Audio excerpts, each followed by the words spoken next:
Welcome to the CEO Shift with your host, Shawndel Spader, owner and CEO of Spader Group. In this series, you'll hear fast, focused conversations with business leaders and experts who've made the real shift it takes to scale past the plateau. Each episode delivers high-impact insights designed to help you cut through the noise, make smarter decisions, and lead with clarity. Hello and welcome to the CEO Shift. I am here today with Stacey Bartelson, who is a financial advisor, entrepreneur, and leader who helps business owners think bigger, dream bigger, and build the life and legacy they truly want. She specializes in helping CEOs understand their enterprise value, plan intentionally, and design their future with clarity and confidence. With deep experience in male-dominated industries, Stacey brings a grounded, strategic approach to leadership and long-term planning. Stacey, thank you so much for being here with us today. I'm really excited to have our conversation and really dive in. Thank you for having me. I always enjoy listening to your podcast, and now I get to be a guest. So thanks for the invitation. Of course. Well, we like to go ahead and always kick off with that zone of genius, that area of expertise. What area for yourself would you like to focus on for our audience today? Well, this is always a hardest conversation or hardest thing to think about because there's different ways you can go when I always say an area of genius or expertise. But really what I love to do, because I am a CEO business owner myself, is really focus on helping people and myself work on the business, not just in the business. And so I would say that's my biggest area is how do we take a step back and have more clarity around what we do day to day. And I always have said this to people is whether I'm at home being a CEO of a household or if I'm at work being the CEO of our business, like how do I make sure I take a step back and have clarity around where I'm at today and where I want to go, and that I live every day with intention and I try to have balance between all of it. So that is something I've worked really hard on. I feel is something I help clients, families, and business owners work through. Yeah, and I feel so you and I have had conversations in the past, where we've kind of talked about that being very intentional about your time, being in those spaces, and having that permission to be able to meld kind of the two together, right? We're not just a CEO, business owner here. We're not just a parent, sibling, spouse. On the other side, only certain hours.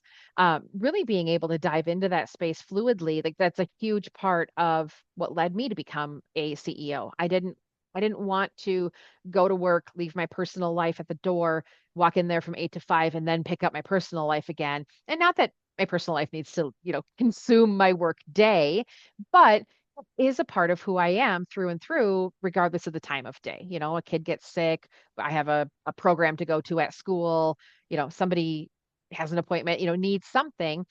It's melding that I have a real responsibility with my job and my career, being a CEO, being in my business, as well as a real responsibility on the flip side and being able to put those together and having that permission along the way as well. I think that's why it's so important, especially with what I do as a financial planner, is having a plan in place. And that is being intentional with where am I at today and where do I want to go? And I know we've talked about this before when we've seen each other, is there's never balance in life. And so you have to be okay with things being in balance and out of balance, but knowing what's important to me. And things are going to ebb and flow of what rises above, but being aware of what's happening and to make those changes. If work is all of a sudden taking over and you're taking time away from family, well, family's most important. So it's then getting yourself back in line of family's most important because they're the ones that are always going to be there when my work's not there someday. And what if something happens tomorrow? I'm going to regret what I did. So we never, there's always going to be regrets in life and we're always going to make decisions like, I wish I would have done that. And I spent too much time at work and should have been at these kids' things. But I think just being aware and intentional and putting clarity around your plan and what's important, that's really what I think I am. That's my area of expertise is helping people just say, here's where I'm at in life, in business. as a CEO, and here's where I'm struggling, and then getting the right people that you surround yourself with. And that is everything from joining peer groups and other business owner roundtables, whatever it might be, but also personally, people that, a lot of these peer groups will do personal and professional. And so having that time to know that it's okay, we're all in the same boat when you're a CEO, we're all busy, but you have to balance it. And balance isn't even. Right, right. I want to call out too, like when you and I first met, we met at an event, and like you were at the event, you were fully engaged at that event, and then you had your schedule very tight, right? And I loved how I was lucky enough to like go down the elevator with you because I needed to get out as well. But it was like you were very intentional. I'm here. I am in it for the reasons that I'm in this room, and like I think absorbing as much as you possibly could. And then it was like, okay, but now my time is up here and I need to shift gears. And I think you were running to either a hockey game or hockey pickup or something. And Yeah. I didn't say it in the moment because I don't think I realized it till afterwards, but I was like, it was really cool to watch you just be super intentional here. And okay, I've given what I came here to give. I've received what I've come here to receive. And now I need to shift my gears. And you just very fluidly were like, ran right into it. I admire that because I think sometimes it didn't seem like it was clouded your next phase, right? Like what's my next thing to get to while we were at that event? And not to say that, you know, it was cool. I've struggled with that. I think that's why it stood out for me of like, I'm at this event, I'm thinking about, okay, what time do I need to go? What time do I need to go? What time do I need to go? And it's like, oh my gosh, I just missed how much really important information or connection from being in this room because I was worried about what was next. It was neat. And one thing I would share, because I'm always say when you're vulnerable, it only helps other people. And Hmm. when you open, others will share back. And that's a part of what I do is financial coaching. Right. So one thing I've had to learn going through having a blended family and going through divorce is I get so much time with my kids and I don't get to see them like everybody does all of the time. And so when I have them, it is about my kids. And so a lot of times people be like, oh, you were on track to leave it for this baseball game. And yep, I've got to go do that, or a hockey game. And so I think that's important to give yourself permission to say no to things and know that it's okay, or to leave something earlier because of a family thing. People understand. And I always say, whether people have kids or not, they have nieces, nephews, people are grandparents, people are moms and dads, people are siblings, and people want to be involved in family life. And it's okay to tell someone I need to leave because this is important to me. And so I think that's Yeah. really important when you're intentional with what's most important to you. And that's what I always start every conversation with when I talk with people about life in their plan, whether it's being a CEO and run a business or their family and running their household, is what is most important to you and Yeah. what are your values. And that's what we start with in our discovery meetings, is that sets the stage for everything Yeah. you do in life. So I love that. You know, we actually structure our weekly daily calendars that way as well. Like, you know, whether it's a new team member coming in, revamping it for myself, like I have a different schedule in the summer than I do in the school year, right? Because the availability, the structure, all of it looks different.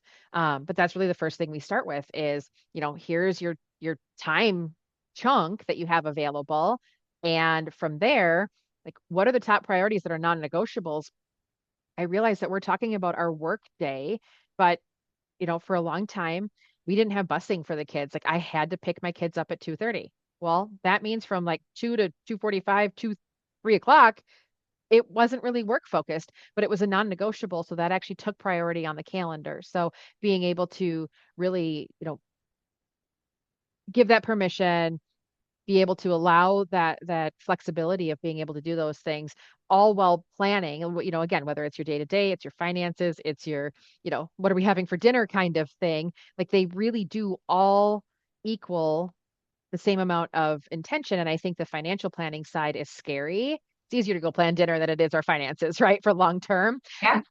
But in another conversation we've had, you referenced it to being like a doctor's appointment, Yeah, right? I was Like just gonna I say would, that. yeah, yeah. So like dive into that because that's such a great conversation for people to hear. Yeah, and I think like you said, it can be scary. And whether it, a lot of people finances is very scary. And even when you run a business, the finances are always like, oh, how are our books and what we focus on growth and we don't take the time to look at other things. But it's so important, your health, which as a CEO and running a business, your health can change very easily with stress and anxiety of everything going on, but finances are just important. And I bring this up to everybody is you need both. You can have the best health in the world, but if you have any money, it's no fun because you can't go do anything.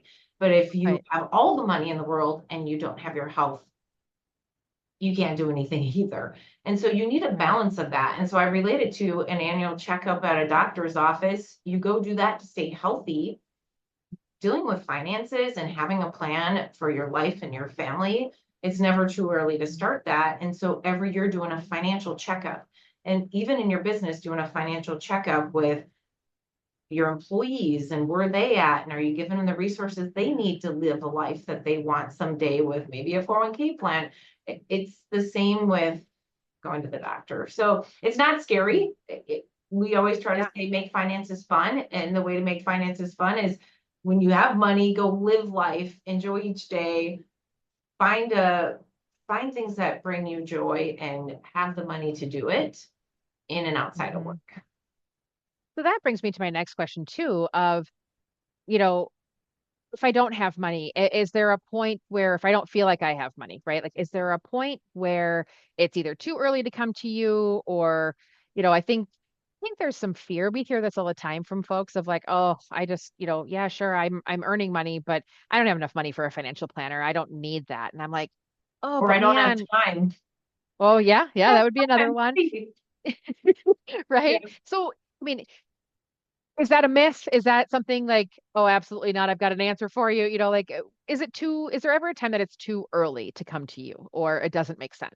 Well, and I always relate this to people is I actually started working with a financial advisor when I was 20 years old. And people are like, whoa, you were thinking about saving back then. And that is actually how I got to Edward Jones 18 years ago is I started when I was 20 because I went to my first job and I knew someday I wanted to retire. I didn't know what that even meant. But my parents would talk about it. We didn't have a lot of money growing up. We lived paycheck to paycheck. They talk about saving, didn't know what that meant. And so I had just been told when I went to my first job, I'm like, how do we do my 401k? And someone's like, oh, go to this financial advisor and they'll help you. And I was like, oh, okay. I don't have any money, but I'll go. And I think the Right. biggest thing is start as soon as you possibly can.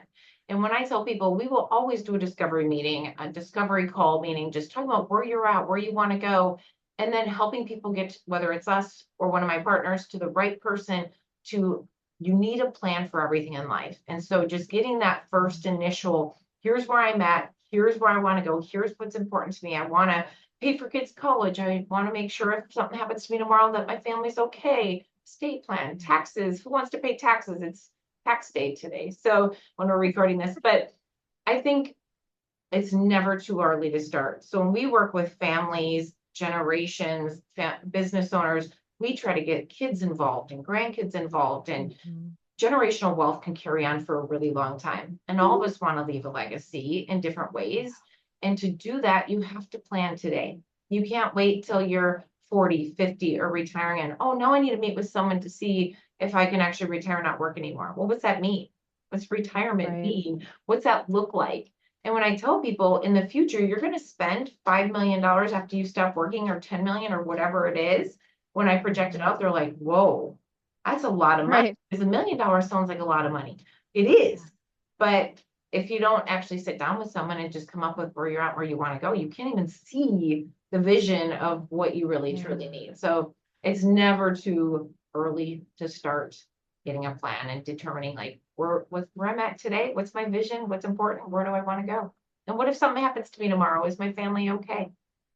Right. Well, and I think that's super important because the other side of that too is never too early. Like if you wait until you're in your 40s to start thinking about can I retire, like what are all the opportunities that were potentially missed in that gap of I'm 20 to 40 earning any of this wealth? Like were there things that we could have done differently to make those dollars work harder and smarter and more fulfilling along the way? So I Well, have and a that's feeling my why, 15-year-old might call you tomorrow. yeah. Um, yeah, definitely love to help younger generations. And, one of our partners always helps. Or a lot of times, we have families that bring in their kids to events that we put on. But I Hmm. think the biggest passion too, being, this being a CEO, called the CEO shift, and CEOs listening in, is, when you're running a business too, whether you're the business owner or the CEO, a lot falls on your plate, and taking care of yourself and your own financial situation. A lot of times like, oh, that'll happen later, or I get all these options and stock options. But if you're also running the business, like I have this phone cable, I don't have time, I just do it for my employees. It's so important to still take care of yourself and your own finances, which is, and a lot of business owners, if you're a business owner, CEO, business owner, businesses fail. They don't transfer Hmm. like expected. And the reason that happens is because people didn't plan with the end in mind. They didn't plan with their exit that could happen possibly tomorrow due to different situations. And so that's why I just want to mention, I know this, we are doing what's called the Owner's Edge Summits, and it's to help Yeah. CEOs, business owners, to think through everything they need to think through. We're going to always change it up, having different webinars and different summits. And one is in October 8th. But follow us on LinkedIn, you'll get all the information. But a passion, like I was going to share, is just education is so important, whether you're educating yourself for your family or you're educating yourself for your business. This event is really to surround people with peers and business owners that have done things well, done things not so well. We all learn from each other and everything in life. And I think that's why podcasts do so well, is people learn from others sharing. Absolutely. Before we wrap up here, what's a mindset shift? What's a story, something that you'd like to share with the CEOs, um, that you're it's kind of been a mindset shift change for you?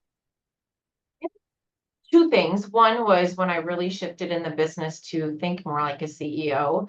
Always thought of myself as a financial advisor and an entrepreneur, but really just worked always in the business. And a couple of years ago, I got my certified exit planning because I really wanted to help people focus on their business and how to grow it the right way and exit the right way. And when I did that, there was a book called Walking to Destiny. Through that, and anybody can read it, highly recommend, is really trying to look at having a plan in place and who do you need on your dream team. And that's always going to change throughout stages of life and business.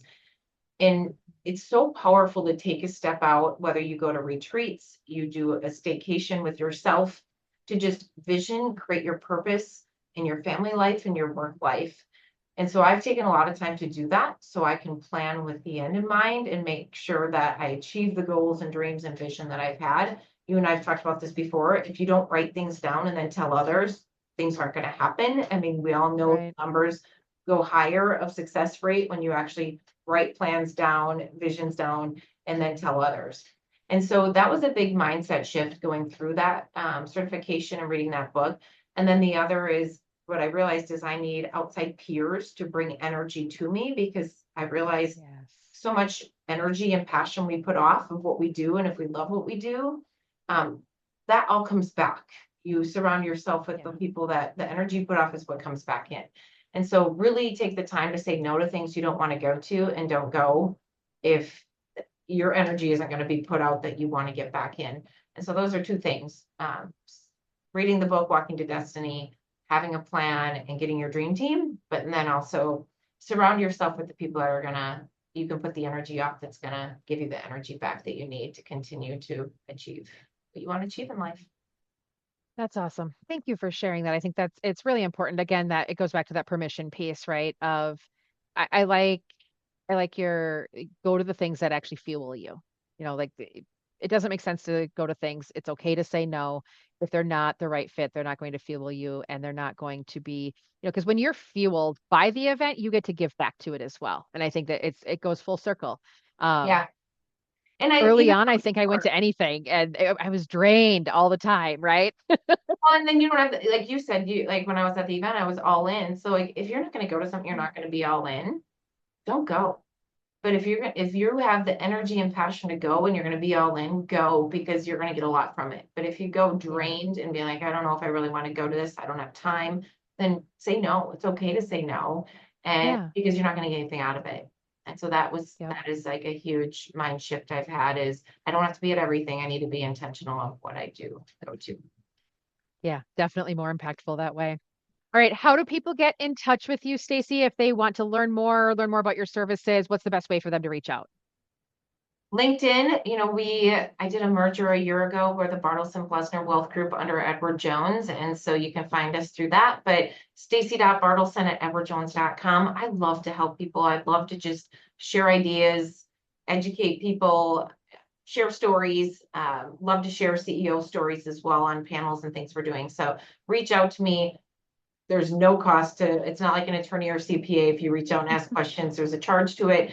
I love to pay it forward. I love to help people, or I wouldn't be doing what I'm doing. I'm totally in a position of helping people. So email, call me, LinkedIn. You can find Stacey Bartelson at Edward Jones or the Bartelson Blessner Wealth Group.